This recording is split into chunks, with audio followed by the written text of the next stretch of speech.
Oke teman-teman, selamat siang. Ketemu lagi di Abinaya Pro, sesi ngobrol santai. Kali ini yang akan kita bahas yaitu tentang bagaimana sih cara kita menghasilkan video dengan baik. Seperti yang kita ketahui bareng-bareng, sekarang ini kan orang sudah dengan mudahnya bisa mengabadikan sebuah momen, entah itu dengan foto atau dengan video gitu. Seperti kalau misalnya targetnya ke konten kreator. Sekarang banyak sekali teman-teman yang membuat konten hanya bermodalkan HP dengan segudang fasilitas yang ada di HP tersebut. Cuma masalahnya terkadang orang belum paham kemampuan HP-nya itu bagaimana. Satu contoh begini nih, yang sering banyak dijumpai.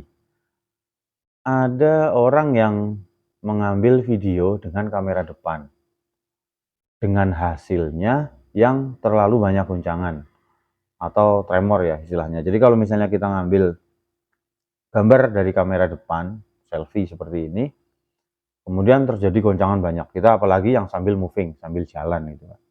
Ada gempa, kayak semacam ada gempa gitu. Sudah seperti itu, begitu dicek ternyata gambarnya kebalik. Itu kan banyak sekali dijumpai. Bahkan yang aku lihat sendiri, beberapa yang channel yang sudah besar, yang subscribernya sudah banyak, kemudian view-nya juga sudah mungkin jutaan, ya masih banyak yang seperti itu. Walaupun memang apa yang kita bahas ini bisa jadi memang tidak berpengaruh. Nyatanya ada yang kebalik juga ya, view-nya banyak, subscribernya juga banyak. Tapi setidaknya menurutku kita harus memulai itu dari diri sendiri dulu. Soalnya lucu, manakala smartphone kita pegang tiap hari, terus itu juga yang menemani kita setiap hari, tapi kita tidak memahami bagaimana smartphone itu bekerja.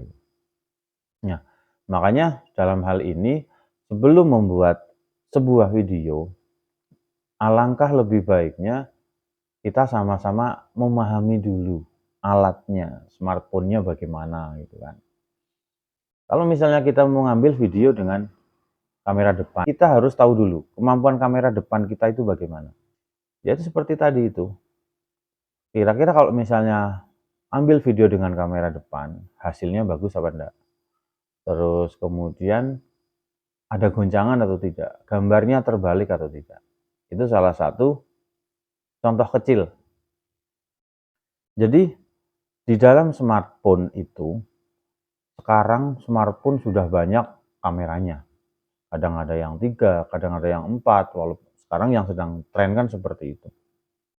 Jadi ada yang harus kita ketahui, bahwa kamera yang ada di smartphone kita, walaupun kamera kita itu ada 4, tetapi masing-masing dari kamera itu berbeda. Megapikselnya berbeda, kualitasnya berbeda, fungsinya itu juga berbeda. Itu yang harus diketahui. Contoh begini, kalau kita mau mengambil mode malam, kita mau foto malam-malam, di situ ada kamera sendiri. Yang kerja kamera itu. Misalnya kita pakai mode malam, mode night. Yang akan kerja ya kamera itu. Bukan kamera utama yang mungkin 50 megapiksel atau lebih dari itu, bukan itu yang kerja. Tapi mode malamnya. Kemudian untuk foto potret atau foto bokeh ya yang belakangnya blur itu. Yang akan kerja juga kamera yang lain, bukan kamera utama. Apalagi kalau kamera depan, yang jelas kan kerja kamera depan. Kemampuannya juga beda-beda. Contoh kalau misalnya kamera utama 50 megapiksel. Nanti kamera selfie-nya bisa jadi hanya 8 megapiksel. Itu. Kemudian lagi kalau kamera utama misalnya 50, nanti kamera potretnya bisa jadi 16 megapiksel misalnya atau di bawah itu. Kalau kebanyakan sih kalau yang entry level itu ya antara 5 lah, 5, 8 atau bahkan 2. Kemudian untuk mode malam 2 megapiksel atau berapa megapiksel. Jadi intinya setiap dari kamera yang ada di smartphone kita itu punya tugas sendiri-sendiri. Tuh, kalau di pembahasan kemarin kan sudah dibahas ya. Ada mode width. Mode width itu kita bisa mengambil sudut lebih lebar. Jadi kalau kamera utama kita misalnya hanya bisa ngambil sudut yang sempit seperti itu, begitu kita menggunakan kamera width, nanti akan menjauh. Kalau normalnya biasanya foto, misalnya foto orang banyak, kita yang harus mundur, kalau kita pakai kamera width, kita nggak perlu mundur, orang banyak akan kena semua, hanya menggunakan mode width angle itu. Walaupun dengan catatan-catatan tertentu. Contoh kemarin yang sudah dibahas itu, kamera width angle, dia bagusnya dipakai ya di luar ruangan yang pencahayaannya cukup, karena sekali lagi kualitas kamera width angle dan kamera utama itu berbeda. Tuh. Jadi sebelum kita memasuki tahapan untuk membuat video atau pengambilan video, alangkah lebih baiknya kita ketahui dulu kemampuan kamera kita itu seperti apa. Berapa sih? Kalau misalnya kita akan ngomong ke masalah besaran megapikselnya gitu ya. Karena memang normalnya yang baik itu ya kamera utamanya yang dipakai. Cuma masalahnya kita pakai kamera yang utama, kan kita tidak bisa lihat previewnya, kita tidak bisa lihat tampilannya bagaimana. Tuh.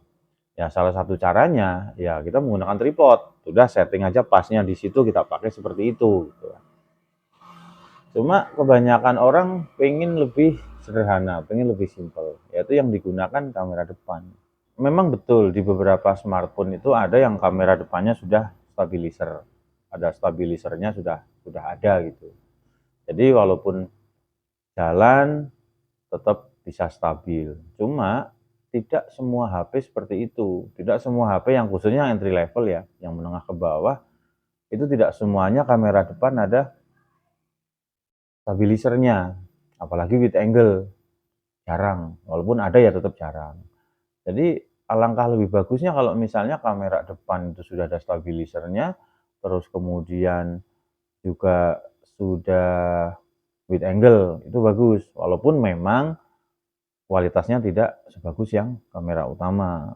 Tuh, makanya kan kemarin disarankan untuk mengambil video dengan mode wide angle itu di luar ruangan, bukan di dalam ruangan. Ada yang perlu kita pahami juga.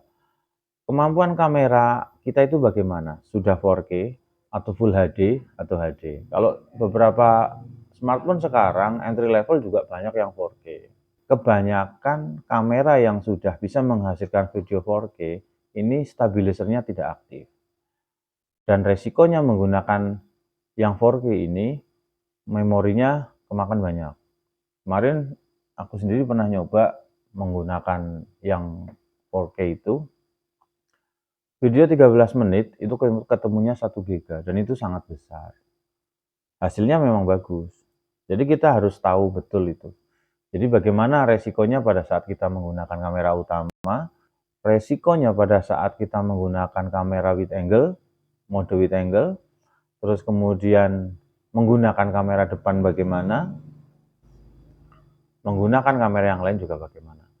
Nah intinya kayak gitu. Misalnya kita menggunakan kamera 4K, kita harus tahu bahwa 4K itu tidak ada stabilization-nya. Jadi untuk pengambilan video 4K itu disarankan kameranya statis, kamera diam, bukan moving, bukan bergerak.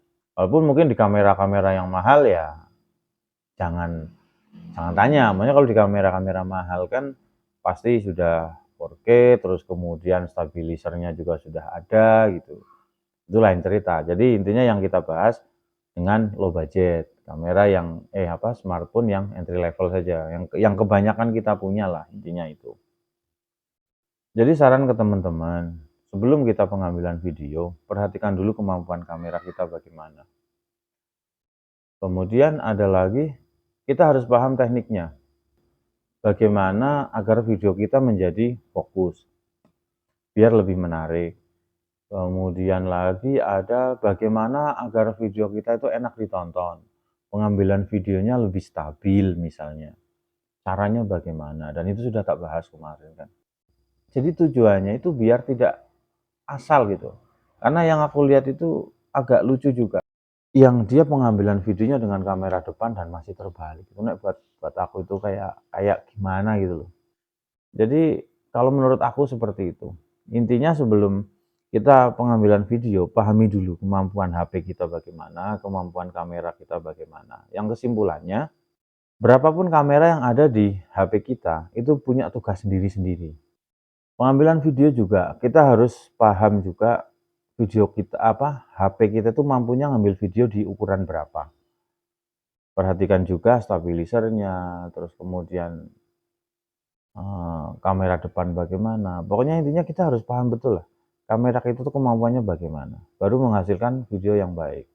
Ini belum sampai ke teknik, belum sampai caranya bagaimana. Kita yang paling utama adalah pahami dulu kameranya bagaimana, pahami dulu smartphone-nya bagaimana, kinerjanya bagaimana. Lalu apa yang kita dapat? Terus kemudian kalau misalnya kita membuat konten dengan cara seperti itu, kemudian view-nya dijamin meledak gitu. Belum tentu seperti itu. Tapi setidaknya kita berusaha memperbaiki dari diri sendiri dulu lah intinya. Tidak ada jaminan baik terus kemudian sub-nya nambah gini, enggak ada jaminan seperti itu. Tapi aku pernah dengar ada bilang sebagai editor, sebagai konten kreator yang baik, itu kita harus memposisikan sebagai penonton. Pada saat kita nonton video yang kebalik, pada saat kita nonton video yang terlalu banyak goncangan, kita nyaman enggak? Sebenarnya yang bisa memutuskan kita sendiri.